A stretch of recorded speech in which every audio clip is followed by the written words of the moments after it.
오늘은요, 조금 무거운 설교를 준비했습니다. 조금 무거운 설교 나가죠? 입을 딱 다물어요. 동의를 안 해줘요. 근데 가벼운 설교 나오면 다들 그냥 방긋방긋 하시는데, 사실은 조금 무거운 설교가 우리를 교훈하는 설교예요. 그 말씀 오늘도 은혜 받는 우리 모두가 되시기를 주의 이름으로 축원합니다. 사람이 살다 보면은 억장이 무너진다는 말 들으셨죠? 여러분 삶 속에서 혹시 억장이 무너진 사건들이 아마 겪은 사람들이 꽤 많이 있을 거예요. 그러다 우리가 이민자들이 그래요. 산전수전 공중전, 또 하나가 있어요. 뭔지 아세요? 지하전도 있어요. 온갖 겪으면서 겨우 이렇게 쌓은 이 탑이, 공이 와르르 쏟아질 때가 있어요. 억장이 무너진다고 그래요. 그랬을 때 우리를 견디지 못하고 버티지 못하면요, 그냥 털썩 주저앉고 어디만 쳐다봐요? 먼 산만 쳐다보는 거예요. 넉넉한 사람처럼 먼 산만 쳐다보는 거예요. 그럴 때 우리는 얼마나 많은 생각이 드느냐고요. 얼마나 많은 생각이 드느냐고요. 내가 하나님 앞에 잘못 살았나? 내가 하나님에 뭔가 잘못했나? 왜 내게 이런 일이 있을까? 왜 이랬을까? 하나님 보시기에 내가 지금 잘못 사는 것 같구나 했을 때 뭐가 들어요? 후회가 아니라 우리는 회개로 할 줄을 알아야 돼요. 우리는 후회가 중요한 게 아니라 내가 하나님 앞에 잘못했구나. 회개했을 때요, 우리를 다시 영적으로 회복시켜주는 놀라운 역사가 임할 줄 믿습니다. 이런 비극적인 현실 속에서도요, 우리는 정신 바짝 차리고 벙 바짝 차리고 한번 되돌아보니까 화를 복으로 바꿔주시는구나. 화를 복으로 바꿔주시나, 이게 하나님의 역사하고 계시나, 이게 느껴진 게 얼마나 감사하냐고요. 지금까지 여러분 살면서요, 화를 당했는데 화에서 그냥 주저앉은 사람이 있는가 하면 화를 극복하고 일어섰더니 그게 더보다 더 큰 축복으로 인도해 주신 우리 얼마나 많이 겪었느냐고요. 반드시 하나님은요, 화를 복으로 바꿔주는데 우리가 복을 또 교만하고 복을 잘못 누리면요, 그게 화가 될 때가 있어요. 그래서 우리가 복을 받아 누릴 때 항상 겸손하고 낮아지고 좀 더 이웃도 살펴볼 수 있는 그런 복된 삶이 되실 줄 믿습니다. 한 예를 들어서 정말 사랑하는 사람이 죽은 경우도 있어요. 이별도 있어요. 질병 때문에 그 고통스러움도 겪어야 돼요. 경제적인 어떤 압박 때문에, 경제적인 파탄 때문에 모든 걸 다 잃어버린 줄 알았어요. 다 잃어버린 줄 알았는데 다시 한번 돌이켜보니까 잃어버린 것보다도 얻은 게 더 많더라고요. 얻은 게 더 많은 거예요. 욥기서에서 욥을 한번 보시자고요. 욥이요, 동방에 부자 있으면 동네 부자가 아니에요. 그 지역 부자 있나 봐요. 그 많은 재산이 하루아침에 싹 날아갔어요. 7남 3녀 하루아침에 싹 다 죽임당했어요. 그런데도 거기까지 욥은 원망하지 않았어요. 세상을 원망하지 않고 우리 하나님께 감사했어요. 아니, 자신의 물질이 다 날아가고 자식들이 다 죽임당했는데 뭐가 감사하냐고요? 욥의 고백이 뭐라고 고백했느냐고요? 주신이도 하나님이시오, 거둬가시리도 하나님이시오. 내가 복도 받았으니까 화도 받지 않겠느냐 하면서 입술로 범죄하지 아니하더라라고 했습니다. 근데 이런 욥이 언제부턴가 하나님께 감사가 식어지더라고요. 그리고 하나님께 감사가 아니라 원망과 저주하는 믿음으로 추락하더라고요. 그럼 하나님 보시기에 너도 거기까지구나, 너 포기해야 되겠다, 이게 아니더라고요. 하나님의 욥을 다시 살리는데 누구를 통해서? 세 친구를 통해서 욥이 회개할 수 있는 기회를 만들어 주시더라고요. 욥이 하나님께 회개하고 영적으로 회복되니까 잃어버린 그 재산의 갑절을 다시 채워주시더라고요. 갑절의 축복을 주시더라고요. 그뿐만 아니라 잃어버린 7남 3녀 다시 또 채워주시더라고요. 그래서 우리들은 어떤 일이 있을 때 육신으로 그걸 모든 것을 채우려 하지 말고 영적으로 회복을 구하세요. 하나님 반드시 갑절로 축복해 주는 놀라운 역사가 임할 줄 믿습니다. 하나님은 우리들에게도 똑같아요. 우리들에게도 이런 아픔을 통해서 영적으로 부유한 자가 되게 하신 다음에 육신적으로 부유케 하고 계시면 얼마나 감사하냐고요. 그래서 어려움을 겪었을 때 육신의 문제를 육신으로 풀려고 애쓰지 말라고 내가 수없이 말씀드려요. 육신의 문제 알고 꼬일 때는요 더 꼬이게 되어 있습니다. 이럴 때는 빨리 엎드리라고 그래요. 주님 앞에 엎드리고 기도하고 예배 드리라고 그래요. 그랬을 때 영적으로 회복되면 모든 것을 갑절로 다시 축복해 주는데, 끝까지 육신의 문제를 육신으로 해결하려고 발버둥 치는 걸 수없이 봤어요. 우리 사순절 동안에 항상 우리는 조심하셔야 됩니다. 근신하셔야 됩니다. 왜? 마귀가 끊임없이 우리들을 좀 건드리고 있어요. 이럴 때 우리는 정신 바짝 차리셔야 됩니다. 우리는 사순절을 보내면서 아무런 생각도 없이 내가 하고 싶은 일 다 하면서 살아가는데, 한 번쯤은 우리는 생각하셔야 돼요. 아, 사순절 나를 내놓는 절기인데, 근신하는 절기인데, 예수님 고난받고 죽음을 준비하는 절기인데, 그걸 생각하니까 우리도 조금은 주님 앞에 죄송스러운 생각이 드니까 주님의 고난을 나도 좀 겪어볼까 해서 조금은 내가 좋아하는 거 절제했더니 주님이 얼마나 기뻐하시냐고. 너는 네가 그렇게 좋아하는 것도 절제할 수 있구나. 왜? 누구를 위해서? 예수를 위해서. 예수를 위해서 조금은 절제하면서 예수 앞에 항상 근신하면서 영광 돌리는 우리 모두가 되시기를 주의 이름으로 축원합니다. 하나님 우리가 주신 말씀이 두 가지인데, 첫 번째 말씀이 뭐냐? 자기를 내려놓는 내적 고통을 이겨야만 합니다. 내가 나를 내려놓을 때는요, 내적 갈등이 얼마나 크냐고요. 할까 말까 할까 말까. 그 내적 이 고통을 이겨야 됩니다. 자, 우리는 가끔 생각해 봐야 돼요. 나는 예수를 왜 믿지? 여러분, 우리는 예수를 왜 믿느냐고요. 그리고 또 생각해 봐요. 그냥 믿으면 됐잖아. 로마에서 보니까 믿으면 된대. 그냥 믿으면 된다고 믿으면 되는 게 아니에요. 초신자처럼 믿으면 되는데, 우리가 성장하면 성장할수록 믿으면 되는 게 아니더라고요. 우리 냉철하게 한번 생각해 보셔야 돼요. 뭘 생각하냐고요? 교회와 세상은 뭐가 다를까? 교회와 세상은 뭔가 달라야 되는데 우리는 다른 삶을 살고 있는가? 아니면 똑같은 삶을 살고 있는가? 오늘 세상적인 큰 이슈, 문제가 있는데 그 문제 중에서 하나가 뭐냐고요? 결혼의 정의를 어떻게 할 것인가? 결혼의 정의를 어떻게 할 것인가? 남자와 여자만이 결혼인가? 아니면 동성끼리 결혼 안 되나? 남자는 남자끼리, 여자는 여자끼리, 그건 결혼이 안 되는가? 이런 문제를 교회는 어떻게 받아들이는가? 이런 문제 교회를 어떻게 받아들이는가? 뭐 다는 아니지만 더러는 교회에서도 세상처럼 쉽게 받아들이고 있는데, 교회를 다닌다는 것은 우리는 하나님을 믿는 건데, 이 교회에는 누가 계세요? 하나님이 계시잖아요. 근데 하나님 형상이 보이냐고요? 안 보여요. 안 보이는데 하나님의 법이 분명히 있더라고요. 하나님의 법이 보여요. 하나님 말씀이잖아요. 그럼 하나님의 말씀, 성경에서는 결혼의 정의를 과연 어떻게 해줬는가? 성경에서 결혼의 정의를 어떻게 했어요? 남자와 여자로 분명하게 정의를 해줬어요. 그럼 이게 법이에요. 여기서 더 이상 우리가 왈가왈부해서는 안 되는데도, 아직 세상에서도 지금 찬반이 엇갈린 이런 문제를 교회는 쉽게 받아들일 수 있는 이런 환경 속에서 살아가고 있습니다. 이런 현실 속에서 교회와 세상은 뭐가 다른가? 교회가 세상은 과연 뭐가 다른가? 뭐가 다른가? 우리는 말씀대로 살아보려고 발버둥 쳐봤는가?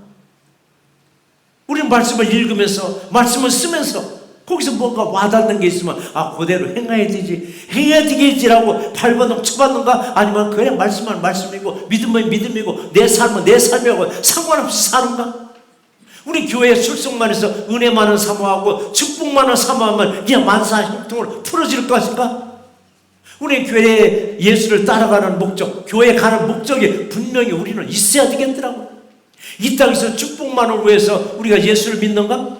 이건 아니에요. 다음 세계도 생각해 보시자고요. 다음 세계, 나는 아직 멀었어. 아니에요. 태어날 때는 순서대로 태어났지만 하나님 앞에 쓰는 건 순서도 없더라고요. 순서도 없어요. 그러니까 우리는 이 땅에서의 복만을 생각하니라 다음 세상도 한번 생각해 보자고요. 다음 생이 뭐냐? 구원이더라고요. 구원, 영생이 있더라고요. 영생의 약속을 믿고 경건하게 사순절을 보내는 우리 새롭게 모두가 되시기를 제 이름으로 축원합니다. 그래요. 21절에 보니까 예수님이 자, 내가 이제는 대제사장, 장로, 서기관들로부터 내가 고난당하고 그리고 죽을 거야. 그리고 제3일에 살아날 것, 다시 부활할 것을 처음으로 제자들에게 말씀하셨어요. 근데 이 말을 들은 베드로가 예수님께 따지는 거예요. 항변이라고 했습니다. 예수님께 뭐라고 따져요? 주여 그리하지 마옵소서. 결코 일이 주께 일어나지 아니하리라. 아니 지금 부활을 얘기하고 있는데 주여 그런 말씀하세요. 이런 일이 주님 앞에 일어나지 않을 거라고. 얼마나 황당한 말을 가지고 따지느냐고요. 그래서요 우리는 무슨 말이든 처음부터 끝까지 잘 들으셔야 돼요. 베드로는 듣긴 잘 들었어. 예수님 말씀을. 그런데 한 대목을 빼먹고 들었어. 뭐만 들었어? 고난과 죽음만 들었어. 고난과 죽음만 딱 듣고 나서는 엉뚱소리 하는 거예요. 우리 설교도 그래요. 설교 내내 잘 듣다가 딴 생각에 빠져. 분명히 저를 쳐다보고 있는데 생각은 딴 생각에다가 설교를 딱 놓쳐. 그리고 한 도망만 딱 듣고 나서는 목사님 나한테 설교하네? 나를 공격하네? 이 시험이 들더라고요. 시험 들어요. 근데 전체로 다 들으면 자신한테 한 말이 아닌데 어느 한 도망만 딴청 피우다가 한 도망 딱 듣고 목사님 나한테 공격했다고 시험 들어서 교회도 안 나오고 교회 떠난 사람도 있어요. 그래서 처음부터 잘 들으세요. 사람의 말도 그래요. 잘 들어야 되는데 그 사람의 의도를 알 수 있는데 잘못 듣고 엉뚱한 소리 하는 거예요. 베드로가 똑같은 꼴입니다. 베드로가 고난당하고 죽는다는 것만 생각하고 부활한다는 것을 생각하지 못하고 주여 그리하지 마옵소서. 결코 주께 일이 일어나지 아니하리라고 엉뚱한 소리 하는 거예요. 그러니 예수님 얼마나 황당하냐고요. 부활을 얘기했는데 그런 일 없을 거라고 이런 말을 하고 있으니 예수님은 고난당하고 죽임당하고 제3일에 부활할 것을 말했는데 베드로는 부활할 것, 바로 새로 살아난다는 것을 아마 못 들은 것 같습니다. 그러니까 주님 그런 소리 하지 마세요. 그런 소리 하지 마세요. 그런 일이 주께 결코 일어나지 아니할 거라고 이 소리 한마디 했다가 베드로는 사탄 소리도 들었습니다. 베드로는 누구냐고요? 예수님이 12제자 중에서 또 3명으로 줄인 3명의 제자 중에 한 명이에요. 그런데도 조금 전까지만 해도 참 주는 것이 살아계신 하나님 아들이라고 그 고백 하나 해가지고 예수님한테 극찬을 받았는데 조금 있다 그냥 이 사탄아 소리 듣는 거예요. 왜 사탄 소리 들었느냐고요? 고난과 죽음과 부활을 부정해버린 거예요. 자, 우리는 고난과 죽음과 부활을 믿고 가는 우리 모두가 되시기를 주의 이름으로 축원합니다. 이게 베드로가 결코 주에게 미치지 아니하리라라는 이 베드로의 이 말에 예수님이 뭐라고 하셨어요? 23절 말씀 같이 읽어보시겠습니다. 사탄아 내 뒤로 물러가라. 너는 나를 넘어지게 하는 자로다. 네가 하나님의 일을 생각하지 아니하고 도리어 사람의 일을 생각하는도다라고 했습니다. 베드로는 분명히 예수께서 고난도 죽음도 다시 살아날 것도 말했더니 이걸 못 알아듣고 절대 그런 일 없을 거라고 한마디 했더니 사탄아 물러가라고, 내 뒤로 물러가라고. 그러니까 내 앞에서 얼쩡거리지 말라는 얘기입니다. 내 앞에서 얼쩡거리지 말라고. 얼쩡거리지 말라고. 너는 나를 넘어지게 하는 자로다. 네가 하나님의 일을 생각하지 않냐고 사람의 일을 생각하는 거다라고 호되게 책망당했습니다. 호되게 책망당했어. 이 책망이 어쩌면 우리들도 겪을 수도 있는 책망이에요. 근데 책망 받는다는 것 자체가 이게 은혜입니다. 가능성이 없으면 책망도 안 해요. 가능성이 없으면 불가능한 사람한테 책망 안 해요. 근데 이 사람은 책망해도 고칠 사람이다 했을 때 책망하는 거예요. 책망. 그래요. 우리들도요 예수 일을 한다고 열심히 하는데 혹시라도 체면 때문에 내 직분 때문에 빠지 못해서 예배 참석하지는 않는가? 봉사하지는 않는가? 자신을 돌이켜봐야 돼요. 한번 돌이켜보세요.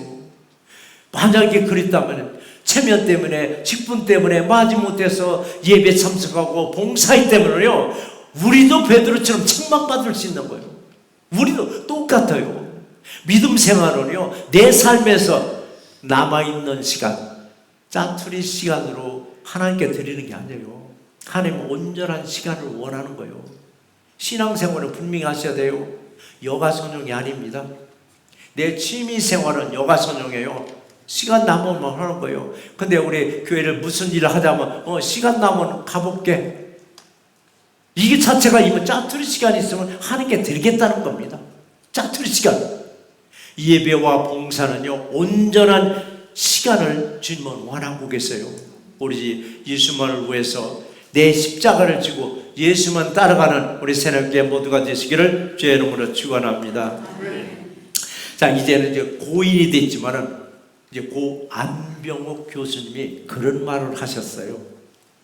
어디서 사는가가 중요한 것이 아니다. 네가 어디서 사는가 중요한 것이 아니라 어떻게 사는가가 중요하다고 했습니다. 무엇을 말하느냐가 중요한 것이 아니라고 했습니다. 어떤 행동을 하느냐가 중요하다고 했습니다. 무엇을 내 가졌느냐가 중요한 것이 아니라 어떤 인격을 가졌느냐가 중요하다고 했습니다. 맞는 말이에요. 사람이 사람답게 살아가려면은 최소한 이 세 가지, 어떻게 살아가는가, 나는 어떻게 행동을 하고 있는가, 내 인격은 어떤가 한번 살펴봐야 돼요. 사람이 사람답게 살아갈 수 있는 방법 중에 하나는요, 예수님과 동행하시면 됩니다. 새롭게 금년도 표가 뭐요? 하나님과 동행입니다. 예수님과 동행했더니 예수님이 나와 함께 살아주세요. 예수님과 동행했더니 예수님과 나와 함께 행동을 하시더라고요. 예수님과 함께 있더니 예수님의 성품을 우리에게 닮아주게 하더라고요. 예수님의 성품을 닮아가는 사순일이 되기를 제 이름으로 축원합니다. 자, 그렇게 두 번째 주신 말씀은 내가 나를 버릴 때 다시 나를 찾게 됩니다. 내가 나를 버렸더니 다시 나를 찾게 되더라고요. 내가 나를 버리면요, 누구를 찾아? 예수를 찾으러 나서더라고요. 예수를 찾고 나니까 잃어버린 나를 다시 찾게 하시더라고요. 오늘 누구나 할 것 없이 우리 유행을 따라 살아갑니다. 유행을 따라 살다 보니까 나를 잃어버리고 남의 인생을 살아가요. 남의 인생을. 잘 생각해 보세요. 누가 했어? 나도 따라가야 돼. 앞집이 뭐를 해서 나도 따라서 해야 돼. 그러다 보니까 이게 내 인생이라 남의 인생 살아가는 거예요. 대한민국이 전통적으로 하나 하는 말이 있습니다. 대한민국을 배달민족이라고도 하지만은 따라민족이라고. 따라민족. 앞집에서 뭐 했어? 반드시 우리도 해야 돼. 옆집에서 뭐 했어? 반드시 뭐 해야 돼. 아이들 학원 보내서 나도 학원 보내야 돼. 아이들 어디 뭐 유학 보내서 나도 보내야 돼. 대한민국이 따라민족으로 살다 보니까 자기 정체성을 잃어버리고 남의 인생을 살아갈 때 예수를 찾으세요. 예수를 찾을 때 잃어버린 나를 다시 찾게 하십니다. 잃어버린 나를 찾았을 때 우리는 다시 한번 내 죽음을 또 정리해 볼 줄 알아야 돼요. 세상에서 죽으면 뭐냐고요? 막장이에요. 끝난 거예요. 세상에서 죽으면 이게 막장, 끝장이에요. 막장이 뭐냐고요? 광산 깊은 굴속 수백 미터 밑에 끝에 마지막 굴을 막장이라고 해요. 마지막 굴. 더 이상 갈 수 없어요. 세상에서 죽으면 이게 막장인 거예요. 더 이상 갈 수 없는 게 죽음이에요. 막장. 근데 우리 크리스찬들의 죽음은 뭐냐고요? 막장, 끝장이 아니라 새로 시작하는 시점이 되잖아요. 새로 시점이 되는 거예요.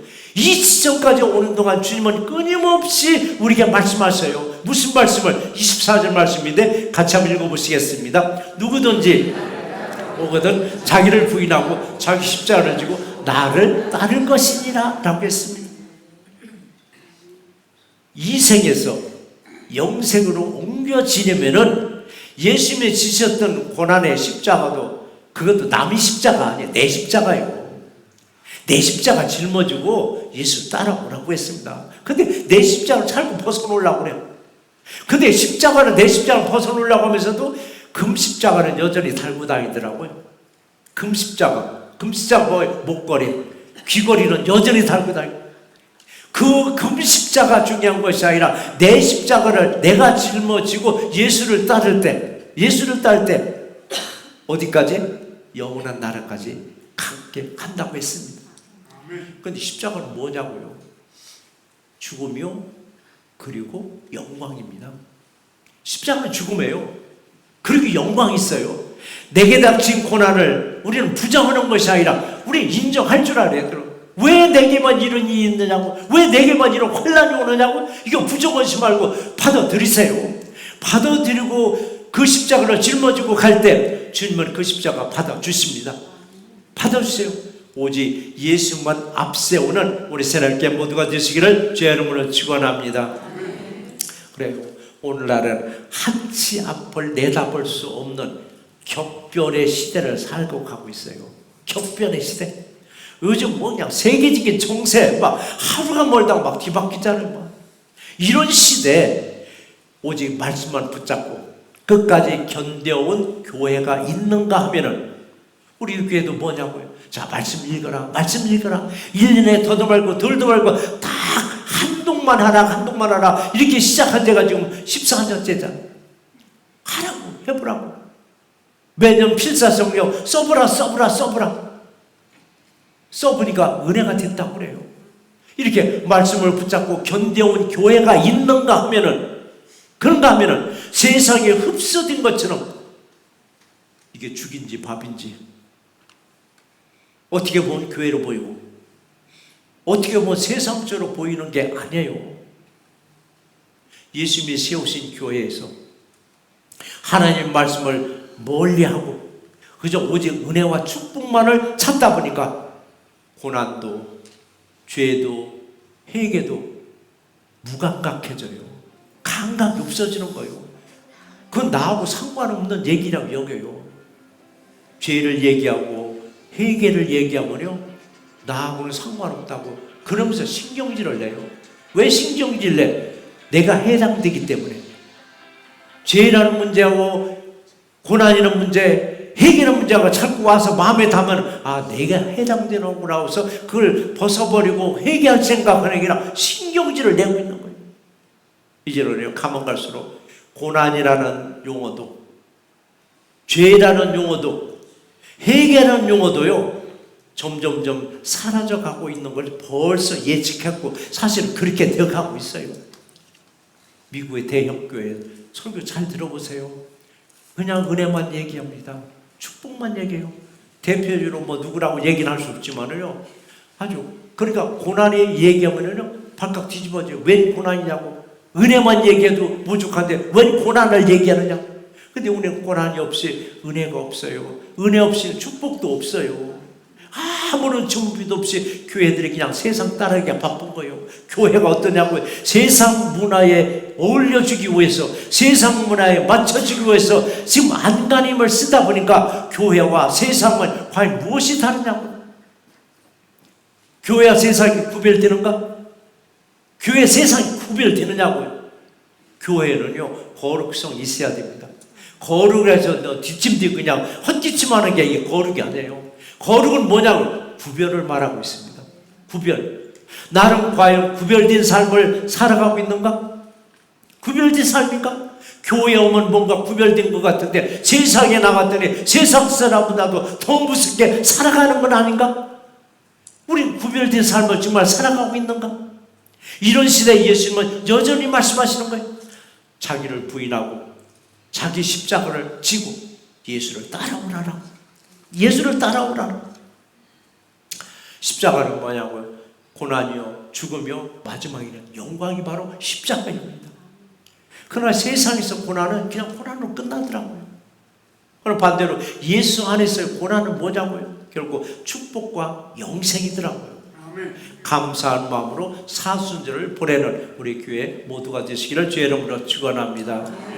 그 예수님은 자기를 부인하라고 했더니 부인, 자기 와이프로 여기더라고요. 자기 와이프가 아니에요. 자기를 부인한다는 건 뭐냐고요? 내 모난 성격, 아주 각각진 이 모난 성격을 갈고 있는 과정이에요. 그러니 이 과정이 얼마나 힘드냐고요. 자기 성격을 지금 둥글둥글 깎는 과정에 이게 자기를 부인하는 과정인데 내 성격의 모서리에 아주 각이 딱딱딱 진 걸 이게 갈고 갈았더니 내게서 내 모습이 나오는 것이 아니라 내게서 예수의 향기가 나오더라고요. 고린도후서 12장 15절에 보면 뭐라고 하냐면 구원받는 자들에게나 망하는 자들에게 하나님 앞에서 그리스도의 향기니라고 했습니다. 예수 그리스도의 향기는 뭘까? 용서와 사랑이에요. 용서 없는 사랑은 위선입니다. 용서는 하지 않고 속에 막 웅크리고 있는데 겉으로는 사랑해요 방긋방긋 사랑해요 이건 아니에요. 용서가 있을 때 사랑이 가는 거예요. 예수님은 자기를 죽이는 사람들조차도 저들을 용서해달라고 했더라고요. 용서해달라고. 그럴 때 예수의 사랑이 나오는 겁니다. 우리들도 그리스도의 향기가 뭐냐고요? 바로 용서와 사랑인 거예요. 그랬을 때 그 수필 제목 언젠가 가끔 제가 말씀드려요. 향산 종에서는 향내가 나고 생선산 종에는 뭐가 나고? 비린내만 난다고. 나를 뭘로 감싸고 있는가? 예수의 사랑으로 감싸으며 여러분 안에서도 뭐가 나고요? 예수의 향기만 풍길 줄 믿습니다. 모난 돌을 모난 성격을 둥글하게 깎아놨더니 내 욕심도 사라지더라고요. 내 습관도 사라지고 잘못된 습관도 사라지고 내 행실도 사라지고 내 말투도 사라지면서 어떤 사람으로 은혜스럽고 부드러운 사람으로 바뀌더라고요. 이게 삶의 여유고 신앙이들의 여유예요. 이 삶의 부드러움 속에서 또 제가 잘 쓰는 용어가 있어요. 아이 그럴 수도 있지. 어지간하면 그냥 가자고. 어지간하면 그냥 가자고. 그 다음에 또 있잖아요. 천국 가는데 지장 없으면 그냥 가자고. 우리가 목숨 걸고 싸우는 것 중에 천국 가는데 지장 있는가 싸우는 거 봤어요? 아무것도 아닌 거 가지고 목숨 걸고 싸워요. 팔굽혀펴고 싸우고 핏대 올리고. 이게 천국 가는데 지장 있어요? 천국 가는데 지장 없으면 그냥 가. 그래요. 그냥 가자고요. 그럼 누가 이겨요? 내가 이기는 거예요. 내가 이기는 거예요. 바닥바닥 싸워서 이기려고 내가 지는 거더라고요. 내가 이기기 위해서는 그냥 어지간하면 그냥 갑시다. 그냥 갑시다. 가서 여러분 누구한테 영광 돌려? 주님께 영광 돌려 우리 모두가 되실 줄 믿습니다. 그 예수님이 또 결단을 요구하는 거예요. 또 결단 요구하는 말씀이 뭐냐? 25절 말씀인데 같이 한번 읽어보시겠습니다. 누구든지 제 목숨을 구원하고자 하면 잃을 것이요 누구든지 나를 위해서 제 목숨을 잃으면 찾으리라. 나를 위해서 사는가? 나를 위해서 사는가? 영생을 얻지 못할 것이요 예수를 위해서 사는가? 영생을 얻으리라. 예수를 위해 살아가면서 영생을 보장받는 우리 사순절이 되시기를 주의 이름으로 축원합니다. 그런데도 불구하고 끝까지 영생을 의심하는 게 마음불을 뜯어고치지 못한 채로 마지막 순간에 어찌할꼬? 나는 어디 길로 가? 어느 길로 가? 영생 길로 갈 것인가? 멸망의 길로 갈 것인가? 어느 길로 갈 거냐고. 어느 길로? 26절 상반절에 그랬습니다. 사람이 만일 온 천하를 얻고도 제 목숨을 잃어버리면 무엇이 유익하리요? 온 세상을 다 지배했어요. 다 지배했어요. 그런데 이 땅에서 죽음으로 끝이 나면 그게 무엇이 유익하냐고 했어요. 무엇이 유익하냐고. 그 사람의 많은 업적 결국 썩 없어지는데요. 업적도 그래요. 당대에서는 위대한 업적이라고 칭송해요. 근데 대가 바뀌고 나니까 어떻게 돼요? 완전히 평가철화가 되는데 요즘 이민자들 우리 여러분 한국 영화 보신 분들 많죠? 한국 영화 왕과 사는 남자 아마 안 보신 분 손들어 봐면 별로 없을 거예요. 다 보셨을 거예요. 거기서 무엇만 기억하는지 모르겠지만 그 중에서도 여러분 기억하는지 몰라도 부관참시라는 말을 아마 썼을 거예요. 부관참시. 누가 부관참시 당했어요? 누구? 맞아요. 한 명이 있어요. 근데 한 명의 동생이 그 후손 중에 한 명이 또 유명한 한용운 시인이에요. 또 부관참시 지금의 엄청난 업적을 칭송하고 공덕비 세우고 난리를 폈지라도 모자라서 대가 바뀌고 나왔더니 죽은 시체 끄집어내가지고 목을 잘라버리는 거예요. 우리 업적이요, 이 땅의 업적 자랑하면 안 돼요. 이거 절대 자랑하면 안 돼요. 어느 분이 그래요. 목사님 한통 내세우더라고요. 왜요? 그랬더니 아니 무슨 상 탔대? 그죠? 분명히 그 액자 걸어놓으라고 있어요. 내가 상 탄 게 아니라 새날교회를 대표해서 내가 탄 거지 내가 탄 게 아니에요 라고. 아니요, 또 목사님 무슨 뭐 동부상 탔대? 한통 내라고. 아 이거 왜 내가 나냐고. 여러분 저기 복사실 쪽에 그 액자 걸어놨어요. 누가 받는가? 새날교회를 왜서 받았는데 대표를 내가 받았을 뿐이에요. 내 이름 하나 더 들어갔더라고. 이거 업적 자랑하면 안 돼요. 이거 사실은 나 안 받으려고 안 가려고 했는데 나도 모르게 와서 계기도 해달라고 계기로 하러 갔는데 보니까 순서니까 내 이름이 나와 있는 거예요. 아 이게 뭐예요? 했더니 미일러주면 안 나올까봐 몰래 그냥 그 계기도 해달라고 부탁했다고. 근데 부탁할 때도 그래요. 목사님 올 때 꼭 양복 입고 오세요. 그래 뭐 계기도니까 그래 양복 입고. 그래서 가기 전에 넥타이 메고 갈까? 그냥 노타이로 갈까? 양복만 걸치고 갈까? 망설이다. 아 이거 어르신들이 모이는 거니까 그래서 넥타이를 메고 가지. 아니야 가서 보니까 순서지 보니까 순서 속에 뭐가 하나 들어가 있어. 새날교하고 뭐 내 이름이 들어갔더라고. 그 자랑거리는 아니지만 그 자랑도 그래요. 이 당대에서는 그래 참 잘했어 새날교가 참 잘했어 칭송받을지는 몰라도 후대도 엉뚱한 게 평가 절하가 수도 있어요. 그래서 이 땅에서 어떤 것들은 자랑하면 안 되겠더라고. 자랑하지 마시고 사람이 무엇을 주고 제 목숨과 바꾸겠느냐라고 했습니다. 제 몫이 뭐냐? 영원한 생명을 말하더라고요. 영원한 생명을. 우리는 천하를 얻지 못했어요. 천하를 얻지 못했을지라도 나를 버리고 예수를 따라가면 무엇을 준다고 약속했는가 했더니 죽어도 다시 사는 영생을 주겠다고 약속하셨습니다. 영생을 주겠다고. 우리 십자가를 향해서 예수와 함께 동행하는 사순절이 되시기를 제 이름으로 축원합니다.